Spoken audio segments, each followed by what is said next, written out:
Thank you very much, everyone, and welcome. Welcome to this session.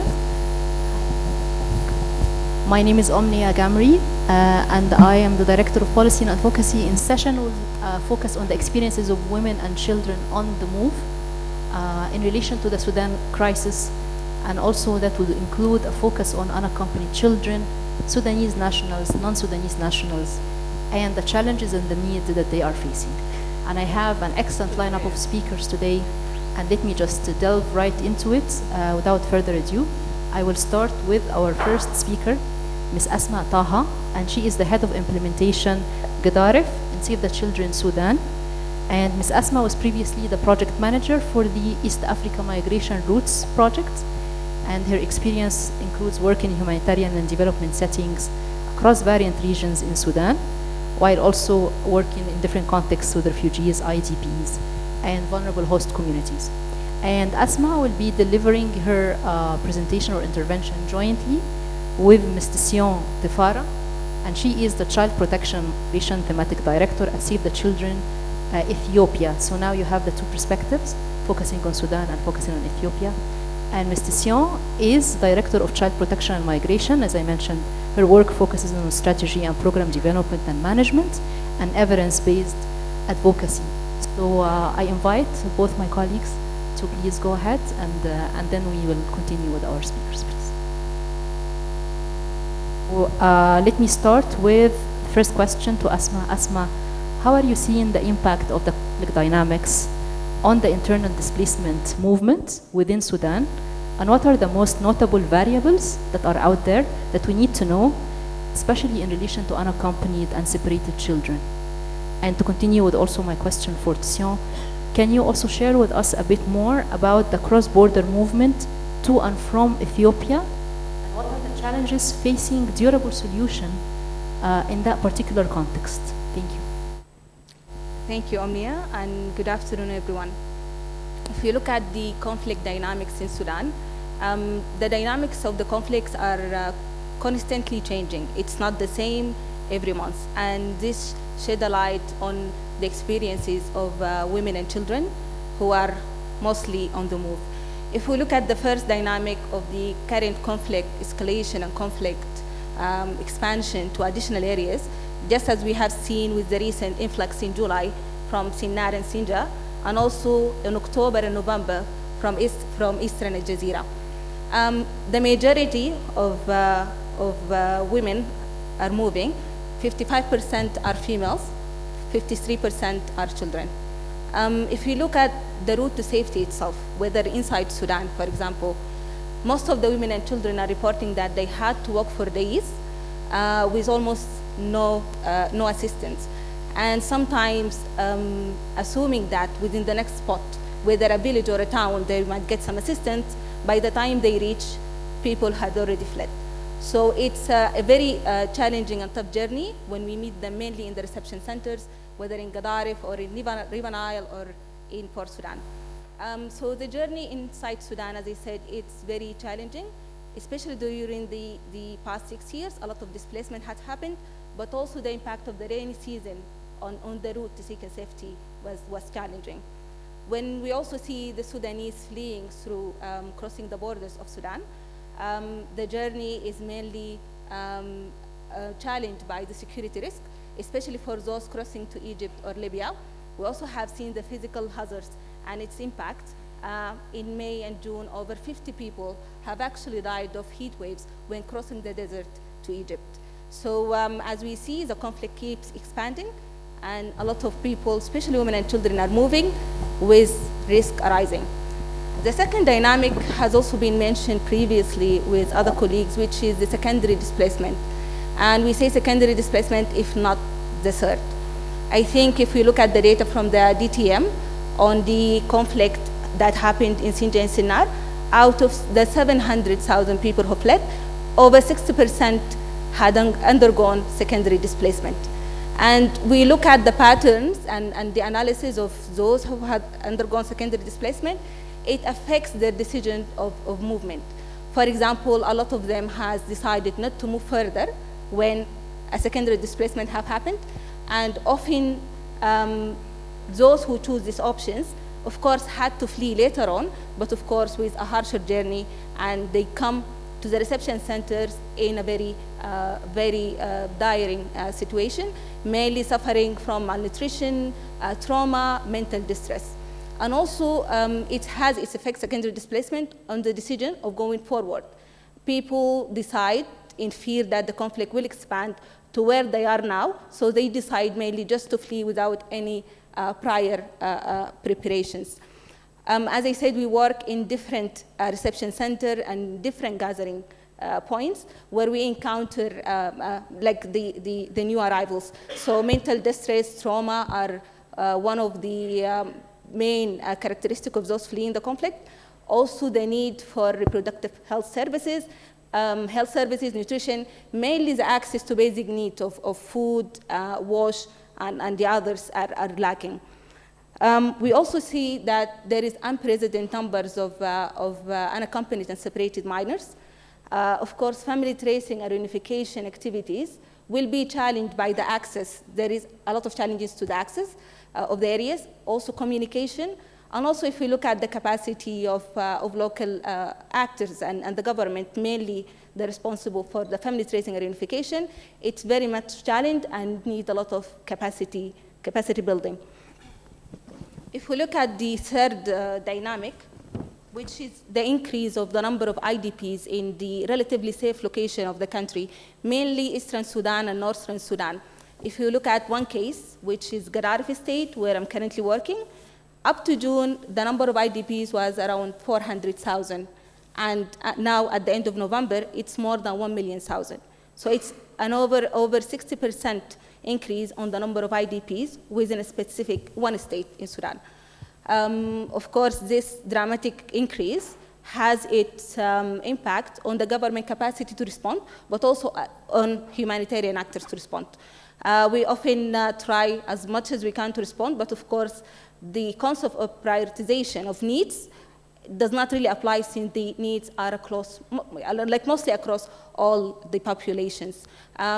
One of the other impact of the increase and the high number of IDPs is also the access to accommodation and shelter. Yes, most of the IDPs in Sudan lives within the host community, but unprecedented number actually lives within the gathering points and in open areas. I think when the conflict happened in Khartoum and later in Jazeera in December, there is still some access to public buildings, to schools, to accommodate the new arrivals. When we see now in July and now in November, people are left with almost no options. So most of the IDPs from the recent two influxes actually live in open areas and in reception centers that lack the basic environmental conditions. So this is something that's also needs a lot of attention when it comes to the access to shelter. Also, this is exposing mainly children and women to outbreak diseases. Currently, there is a cholera outbreak and dengue fever outbreak. And as Save the Children now is working on the cholera response in Gaddafi, we often see how the curve of the cholera has decreased. But when the conflict in Jazeera happened, the curve kept increasing again, with almost 90% of our admissions to the cholera treatment center being newly arrival IDPs. Of course, the access to shelter is affecting women and children in terms of the exposure to risk of GBV, SGBV, also the risk of exploitation and abuse. I'm sure my colleagues will speak more on the SGBV characteristic of the current conflict. But also, if we look at the SGBV rates, it's not mainly happening within the conflict areas, but also within the existing gathering points, being densely congested. Of course, it exposes girls, especially adolescent girls, accessing our case management services, are mainly affected by GBV and SGBV. I'll also zoom in on the mixed movement within Sudan, zooming in the context of Gaddafi and also the Galabat Matamma, where Save the Children Sudan and Save the Children Ethiopia has a joint program. I think most of the displaced migrants and refugees from Khartoum has reported that the main protection risks were detention, physical violence, sexual abuse, and this is from the data conducted by MMC in partnership with Save the Children. But also we see that returnees to Ethiopia are also reporting the lack of basic needs when it comes to income, food, water.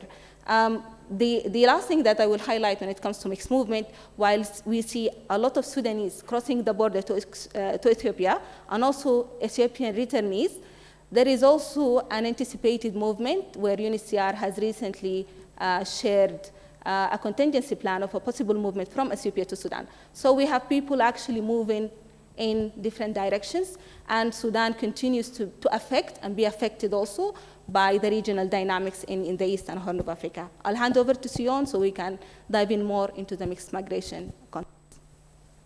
Thank you, Asma. So Asma has explained about the dynamics, refugee and migrant situation in Metemma from Ethiopia's side. I just want to give you a picture like Ethiopia is bordering with Sudan, and we have about 5 key migrant transit points, like it could be migrants, it could be refugees coming in, going out from Ethiopia. So now after the conflict, like Metemma is one of the locations, the number of the transit points has increased to 19 points. These are the corridors where migrants are moving in and out. So that also shows that the complexity and the situation in that context, and the need for more understanding, more data on the mixed migration dynamics in that region. So overall in Ethiopia, we have a very complex migration displacement and mixed migration situation. We have large number of internally displaced people, over 4 million, and also large number of Ethiopians are crossing borders across the north to the east and to the south, with over 200,000 people on yearly basis moving out of Ethiopia. And at the same time, over 180 or 150,000 people are coming into Ethiopia, and most of them are forcibly returnee migrant Ethiopians. And at the same time, we are hosting over 1 million refugees. And of this, it has been explained in the morning, over 90,000 are from Sudan. So about 65% are children and women, and you can understand how vulnerability in this context. So looking at the Metemma, where we have this cross-border program, it is 900 kilometers far from the capital city of Addis Ababa, and the town in the Amhara region, the nearest town, which is Gondar, which is about 193 kilometers far away. And one of the key challenges for migrants, migrant returnee, Ethiopian refugee returnee, and as well as the refugees from Sudan and other countries who are coming to Ethiopia, is to move and to reach to these towns to access a better shelter, better safety, and better services because of the conflict that my colleague Ngudai has been explaining in the previous session. We have conflict in the Amhara region where it's making it really difficult for migrants to move around and to find shelter and proper services. And looking at to the UNHCR recent report, it shows that we have managed to secure only 20% of the required finance to provide for the life-saving support for refugee crisis within Metemma. So it shows that over 80% we are still looking for that. So you can understand how the services are inadequate for refugees, for returned Ethiopian migrants, and as well as other asylum seekers in those areas.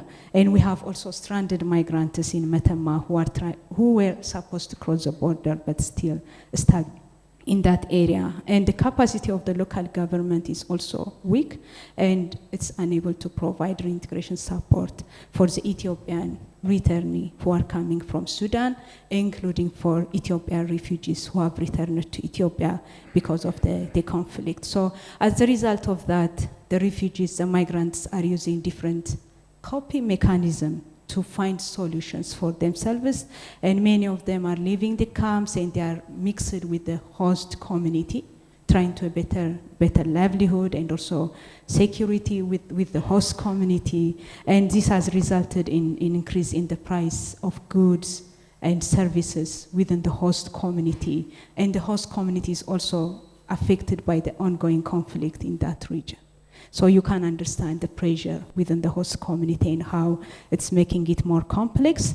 And most of them are involved in exploitative labor, especially children are highly vulnerable to exploitative labor in that area.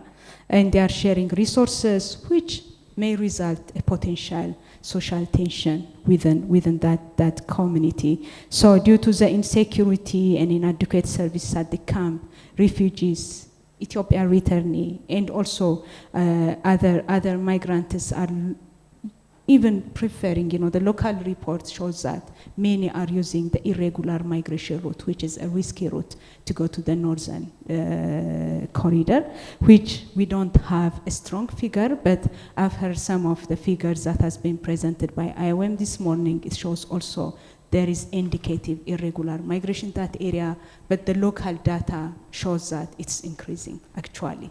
Even Ethiopians from that region, because of the conflict, they are using the irregular route, and it has implication, maybe similar to the Yemen, where conflict rises and migrants are using that route because systems are weakened, protection systems are weakened, even border securities are weakened, and smugglers use that as an opportunity to process that. So we believe that there might be similar kind of cases that might happen in the way forward through the Sudan route to the north.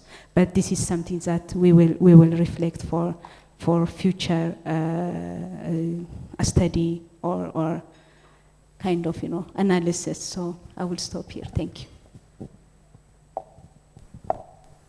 Thank you so much, Asma and Sion, for this overview. And our next speaker, I'm hoping she is with us online, Ms. Reem. And Ms. Reem is the UN Special Rapporteur for Violence Against Women and Girls. And she had consulted extensively on gender issues, the rights of refugees and migrants, and transitional justice and humanitarian response for UN agencies, as well as NGOs, think tanks, and academia. I'm going very briefly through the bios because I know you have the full bios in your booklets that you can refer to for further information.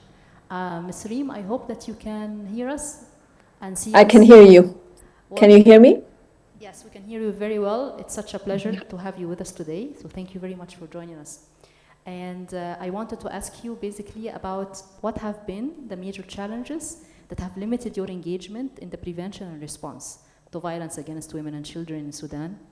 And if you'd like also further to expand on from the point of view of the mandate, what is needed to allow special procedures, including the mandate, to engage more effectively? Over to you, Ms. Reem. First of all, thank you very much for the kind invitation. I really regret the inability to be with you in person. This is a conference I would not have wanted to miss. But at the same time, I'm looking forward to also listening to the other interventions. Perhaps before answering the question, allow me just to say a few words about mandate holders, special procedures of the Human Rights Council. We are actually independent experts that are appointed by the Council. Some of us have thematic responsibilities and others have country responsibilities. We do not have a special rapporteur for Sudan. We, of course, have the fact-finding mission on Sudan. We have also an OHCHR independent expert. But that means really that in terms of engagement, we have many of the thematic mandate holders, like my mandate, have rallied around the Sudan war and crisis and have tried to engage. Since the outbreak of this last round of conflict, so since April 2023, we have sent around 11 letters as special procedures. My mandate, the one on violence against women and girls, has joined 6 of these.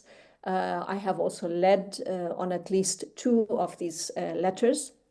And I have led on letters that were specifically directed to the RSF. And I think that is not a coincidence, because of course we know that within the context of what is happening in Sudan and the egregious human rights violations that are being perpetrated, there are also there is very clearly a pattern of extreme cruelty and violence, sexual and gender-based violence, mainly against women and girls, but not only. We have also reports of such violence against men and boys. I wanted just to say that in terms of the engagement, with the RSF, for example, and we have also sent letters to the Sudanese government, it was initially promising because unlike our expectations, I actually received a response from the RSF leadership. And our conversation was around basically the reports of sexual and gender-based violence that was being perpetrated by their forces. And initially it had moved from a complete denial to perhaps what looked like a recognition that there were areas where they could improve and where they needed to really implement what they had declared as a zero tolerance for sexual violence. But that, of course, later it was clear that any semblances of a serious effort to address this was quickly dispelled. We unfortunately did not see any further engagement. Also, the response to our letters have stopped, including from the RSF. And as we have all seen, sexual and gender-based violence against Sudanese civilians has worsened and has really reached levels and manifestations that I would say we have not seen before in Sudan. For example, I'm thinking about the issue of really many cases of gang rape, including in front of family members. And of course, the lack of humanitarian access largely, and the fact that there are very few hospitals still that are able to function appropriately, and for affected civilians, including women and girls, to get to places where they can receive assistance and support, including with regards to post-rape management, has been very minimal. So that has, of course, created a lot of distress and crisis. And in terms of the challenges that you have asked me about, I would say that we are very acutely aware that we are not giving the situation in Sudan justice. We should be, I believe, engaging a lot more than what we are doing. I have, for example, recently also received very concerning reports about women committing suicide, women and girls committing suicide because they have survived rape. But unfortunately, and I'm not saying this as an excuse, but the reality is that our capacity as mandate holders is so incredibly small. Just to give you an example, I have until very recently had between 1 staff and 1.5 staff to cover the whole world. I think that then whatever we can do in Sudan, of course, is then also juxtapositioned by the proliferation of other conflicts around the world that we are seeing. And so it's been really difficult to give the situation justice.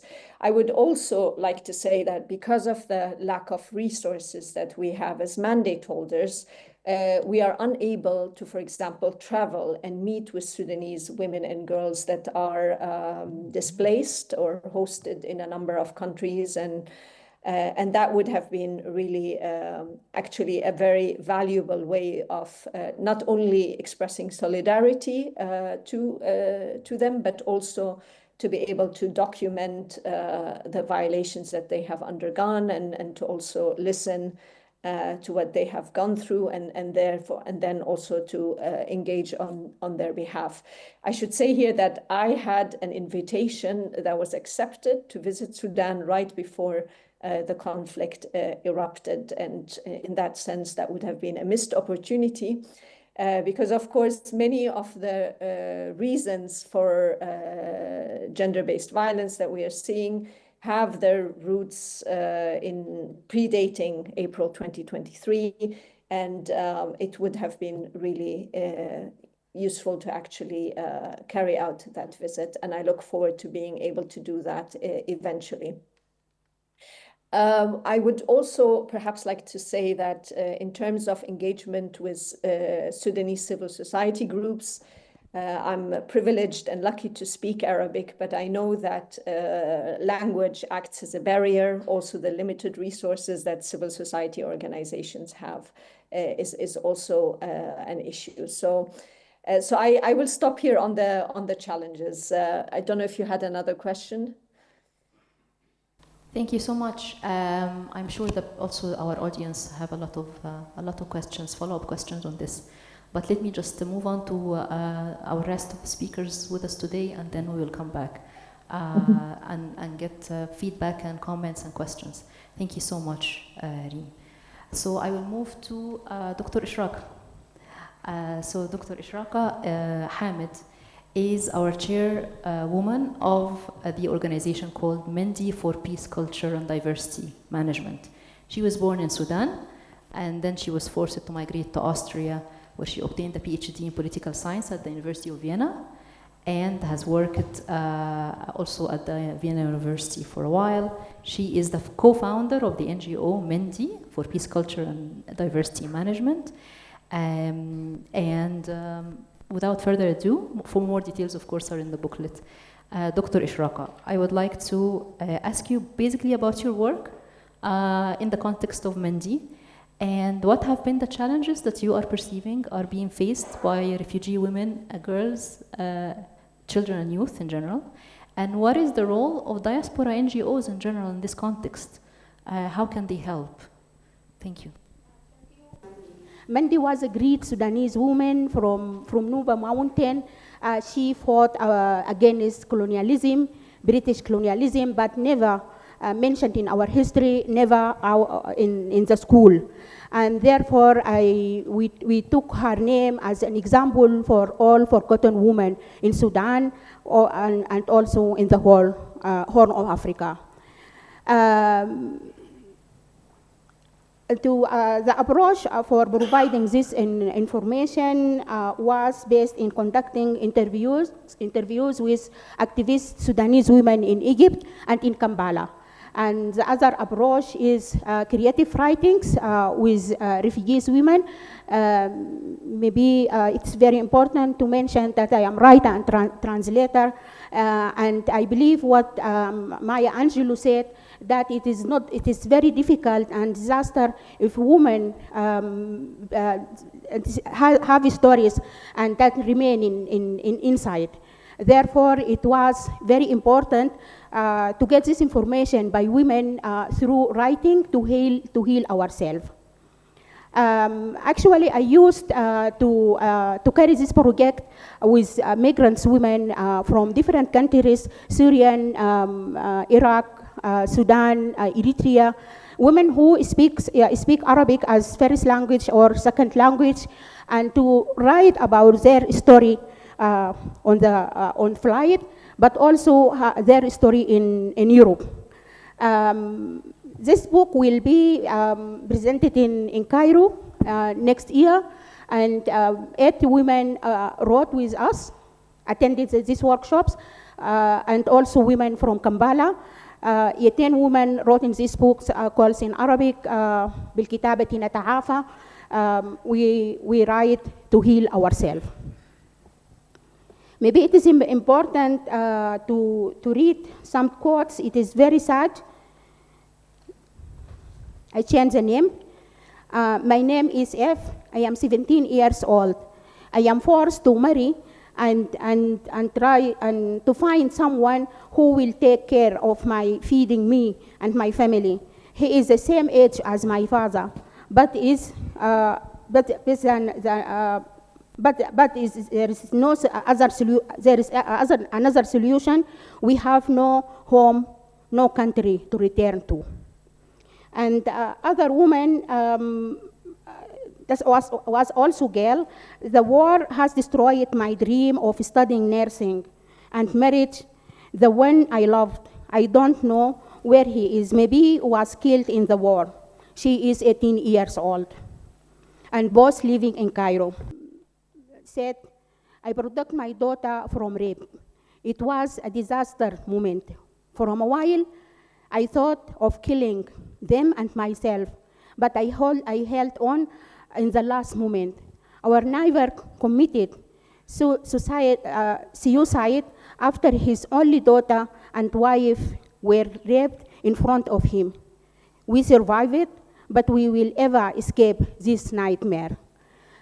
If we can analyze these stories, we can find out which problem and which difficulties faced, have been facing by them.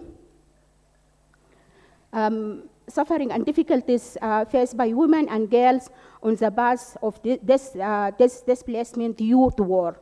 This is from inside Sudan. Forced displacement and separation from home and leaving everything behind. Physical and sexual violence, separation from family and loved one, death and hunger. More women who lived in Cairo told me which experience they made from Atbara through desert to Uswan. This quotation here, I have lost everything. I lost both of my children. One of them got lost during war. Harsh displacement from Sudan, and other passed away because of search on our way to Uswan. My children were not alone. I see mass deaths, like another woman, her displaced child, and the difference between their deaths was less than 10 minutes.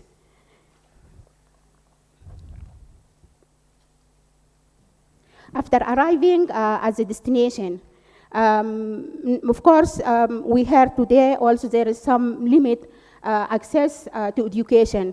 Education is a very big problem in Cairo because there is some Sudanese school, but sometimes have been closed by the government. I don't know why. Although there agreement between both governments that the Sudanese are equal to attend the school, to go to hospitals, and so on. But I think the Sudanese who living in Egypt, this is more than accepted. I want also to mention here that the Egyptian people more solidarious to the Sudanese in Egypt. And also trauma. This is a big problem, and we used to organize online for women in Egypt, also in cooperation with Egyptian women, activist women, to provide also consulting for those women. I come to our role as Sudanese diaspora. Actually, after the war, we have other approaches and other projects as we wanted at first. And my recent work as consulting for youth in Vienna regarding education and work. And I thought it is important also to transfer my experience in Austria to the youth in Egypt. Therefore, we have a project reflecting resilience and strength, and that was a vocational training opportunity for youth at Don Bosco Institute. And I would like to thank you, Don Bosco in Austria, for financial this project. And also, we have other project that's called Aisha project, support refugee women and children with disabilities. This woman is my mother, passed away in this year. She was disabled, and also to heal myself from this loss, we created this project, but nobody financed us. just the Syrian people and also migrant people donated. And we supported right now 2 women, and women in Kampala and other women in Cairo. Both are disabled. Also empowering single refugees mothers, rehabilitation, and we have sewing and environmental awareness through recycling. And we have also some financial support for this project. And we think that women need to have safe space for sharing experiences and building also network. Our partners in Cairo, there are called Wamdat Amal, Glance of Hope, I think. I work with them. They are also 3 women and 2 Egyptian men. They work together, and we provided also to them our experiences that we work together with Australian people, for example. And I heard today that we have to share the responsibility.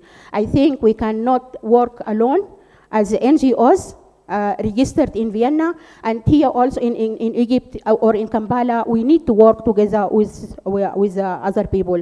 And Wamdat Amal worked in Cairo and implemented our project.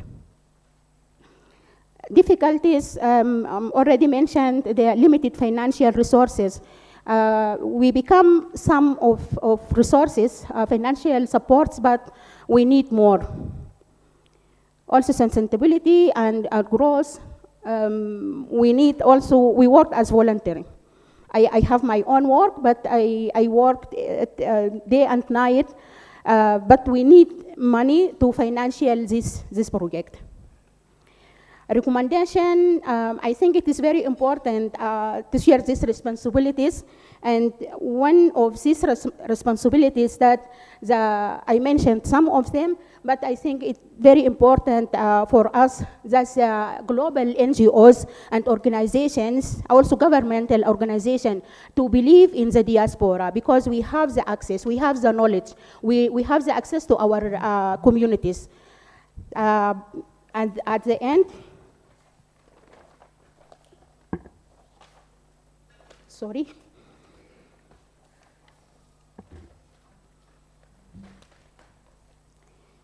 I contact with Boyem Bayoboit. Unfortunately, I don't hear his name, but it expresses my feeling. I will not be silent. I will be the voice for peace, for the children who are dying, for the mothers who have lost their sons. I will stand and speak until war is over. Thank you.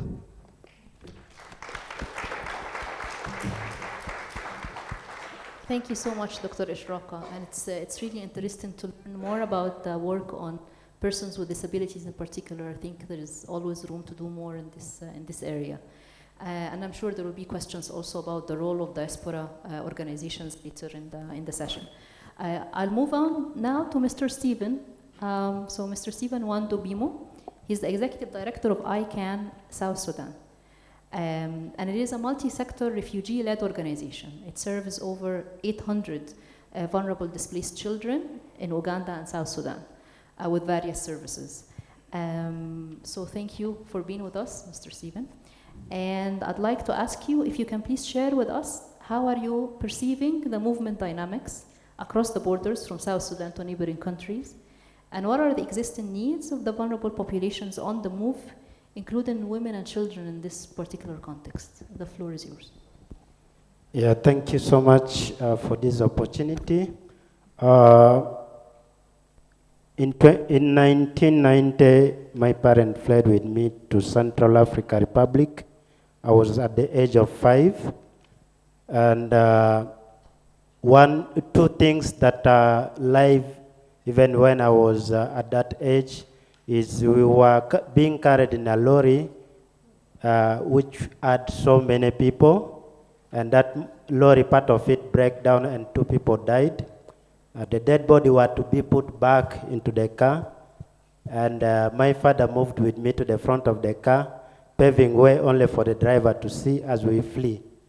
So when we reached Central African Republic at the border, Bambuti, there was attack again from SPLA into Central Africa, and people fled, leaving their children alone, and people fled in different directions. In 2016, I fled with my family, with my children, in the same direction to Uganda. I am a refugee in Uganda, a South Sudanese refugee in Uganda. I came in 2016, and we founded ICANN South Sudan.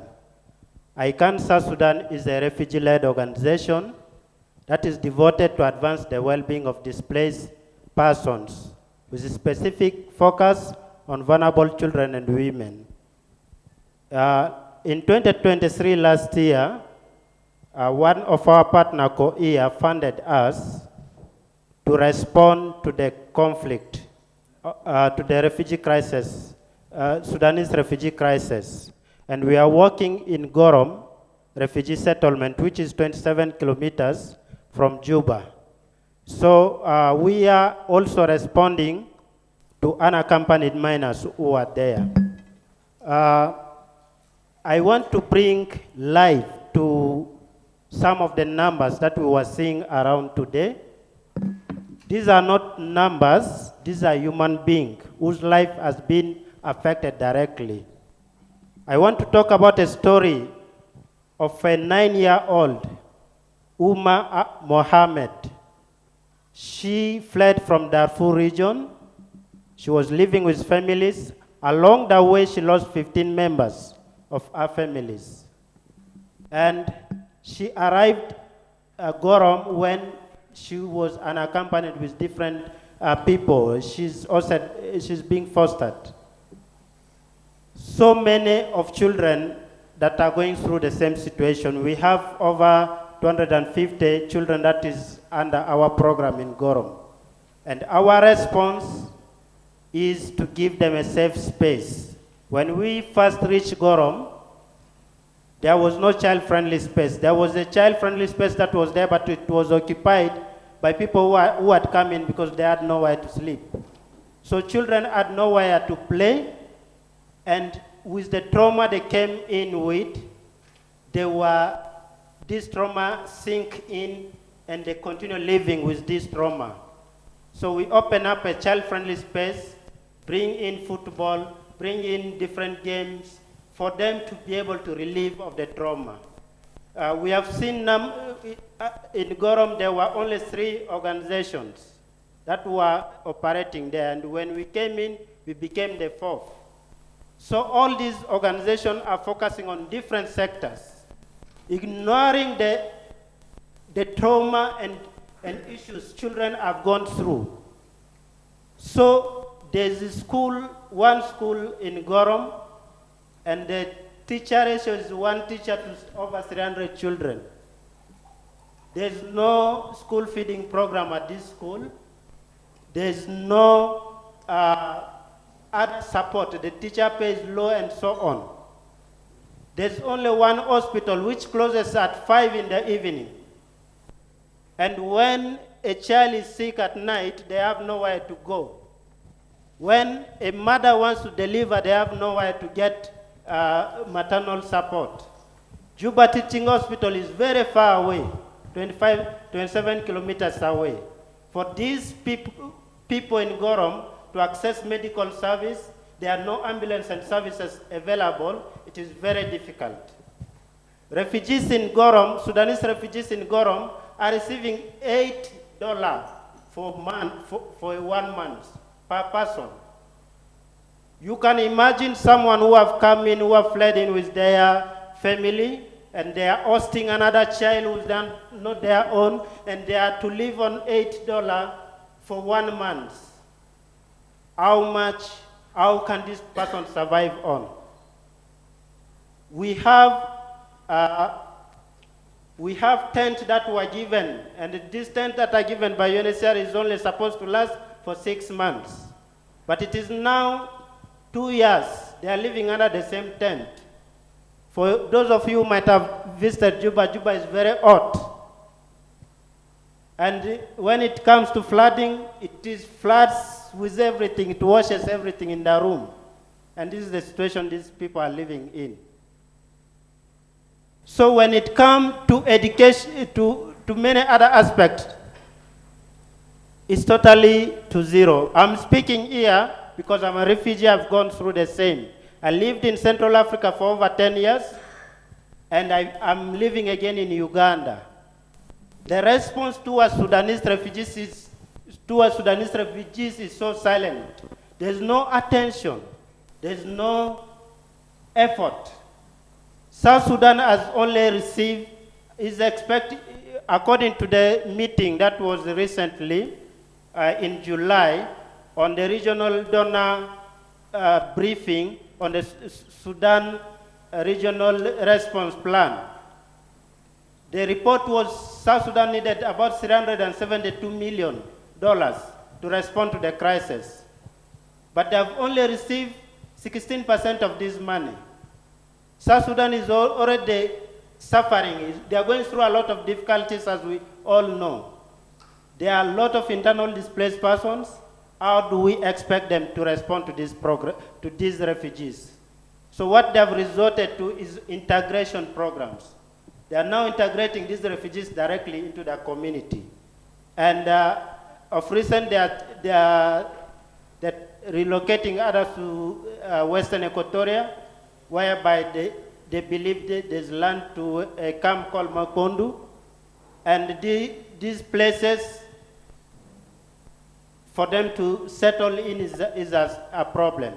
Coming to the movement into Uganda, so many of these refugees are now moving to Uganda because Uganda has a good policy towards receiving refugees.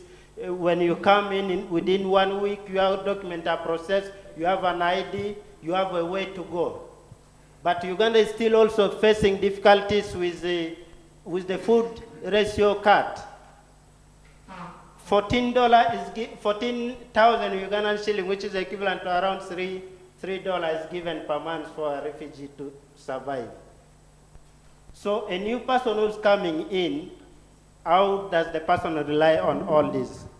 So these are the dynamics that people go through. There's also a 57-year-old Khadija who has a family in Norway. They have been reaching to us to support her. She lives in Kampala. She registered in Kiriadonga, and she's living in Kampala, but she's unable to access her cash support. And if she has to access the cash support, which is $14,000, it is unable to take care of her. So the health system for her to access health service is very difficult. So these are the dynamic of the numbers we were listening to. These are real life, and this is the life the Sudanese refugees are living to. We saw the ambassador here. This is the life the people are living to. There should be a solution towards ending this war for people to survive on. Thank you.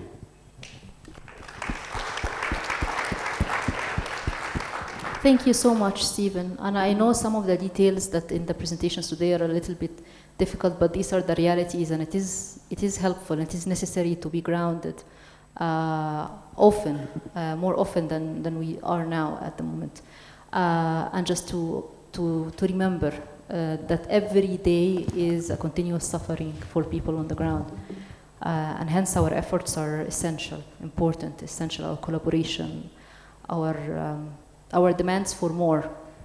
I will move to my final speaker for today. Sorry to keep you waiting, and thank you for joining us.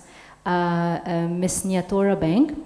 And Ms. Nyatora is a deputy director of a refugee-led organization as well, Monica Do, and she also is a refugee. And can you please speak to us from this perspective about the work of the organization and the needs of the vulnerable refugees that you are coming across, and what are you doing about it? Good afternoon. Is my mic working? Yes, good afternoon. My name is Nyatora Bang. I'm born and raised in South Sudan, but I came to Kenya in 2014 after the war. I can actually relate to the challenges that the Sudanese refugees are going through, or the people coming because I went through it myself when I was coming to Kenya. At some point, I was held at gunpoint. I was 14 years old by that time, with my family, and